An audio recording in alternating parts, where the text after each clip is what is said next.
നമസ്കാരം.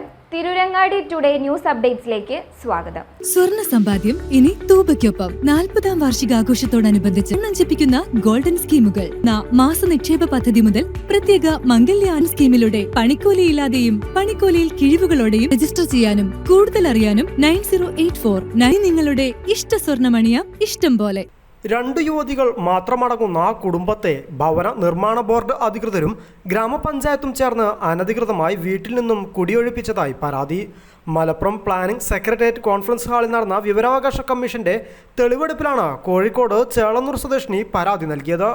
താമസിക്കുന്ന വീട്ടിൽ നിന്നും ഭവന നിർമ്മാണ ബോർഡ് അധികൃതരും ഗ്രാമപഞ്ചായത്തും ചേർന്ന് അനധികൃതമായി കുടിയൊഴിപ്പിച്ചെന്നും കുടിയൊഴിപ്പിക്കലിന് ആധാരമായ രേഖ വിവരാവകാശ നിയമപ്രകാരം ആവശ്യപ്പെട്ടെങ്കിലും നൽകുന്നില്ലെന്നും കാണിച്ചാണ് പരാതി നൽകിയത്. പരാതിയിൽ സംസ്ഥാന ഭവന നിർമ്മാണ ബോർഡ് സെക്രട്ടറിയോടും പഞ്ചായത്ത് വകുപ്പ് ഡയറക്ടറോടും ഈ മാസം 23-ന് തിരുവനന്തപുരത്തെ കമ്മീഷൻ ആസ്ഥാനത്ത് ഹാജരാകാൻ സംസ്ഥാന വിവരാവകാശ commissioner doctor A Abdul Hakeem നിർദ്ദേശിച്ചു. അവർ അമ്മയുടെ ശവദാഹം കഴിഞ്ഞ് തിരികെ വന്നപ്പോൾ അവർക്ക് കിടപ്പാടമില്ലാതെ വീടും താമസസൗകര്യം ഇല്ലാതെ വഴിയിലിറക്കി വിട്ട കേസായി. മനുഷ്യപ്പറ്റില്ലാത്ത നടപടിയാണ് നിങ്ങൾ ചെയ്തത്. ഇയാളെ തിരുവനന്തപുരത്ത് വിളിച്ചപ്പോൾ ഞാൻ പറഞ്ഞു, അപ്പൊ ഇയാൾ പറയുന്നതിന് സൊല്യൂഷൻ ഉണ്ടാക്കാം, പരിഹാരം ഉണ്ടാക്കാം. നിങ്ങൾ എന്ത് ആർഗനൈസേഷൻ ഇറക്കി വിട്ടത്?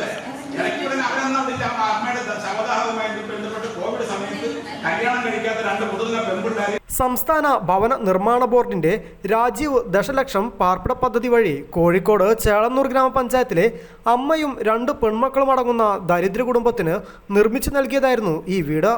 കോവിഡ് കാലത്ത് അമ്മ മരണപ്പെട്ടതോടെ മക്കൾ കുറച്ചു ദിവസത്തേക്ക് ബന്ധുവീട്ടിലേക്ക് താമസം മാറി. ഈ സമയത്ത് ഒഴിഞ്ഞുകിടക്കുകയായിരുന്ന വീട് നടപടിക്രമങ്ങൾ പാലിക്കാതെ മറ്റൊരു കുടുംബത്തിന് കൈമാറുകയായിരുന്നു. ദരിദ്രരും അഗതികളുമായ 2 യുവതികൾ മാത്രമടങ്ങുന്ന കുടുംബത്തെ അനധികൃതമായി കുടിയൊഴിപ്പിച്ചത് മനുഷ്യപ്പറ്റില്ലാത്ത നടപടിയാണെന്നും കമ്മീഷൻ നിരീക്ഷിച്ചു. 3 തവണ കമ്മീഷന് മുന്നിൽ വിചാരണയ്ക്ക് ഹാജരായിട്ടും വിവരാവകാശ അപേക്ഷയിൽ ആവശ്യപ്പെട്ട രേഖ ഹാജരാക്കുവാൻ സാധിക്കാതിരുന്ന ഭവന നിർമ്മാണ ബോർഡ് കോഴിക്കോട് ഡിവിഷൻ ഓഫീസിലെ പബ്ലിക് ഇൻഫർമേഷൻ ഓഫീസർക്കെതിരെ വിവരാവകാശ നിയമപ്രകാരമുള്ള നടപടി സ്വീകരിക്കുവാനും കമ്മീഷൻ തീരുമാനിച്ചു.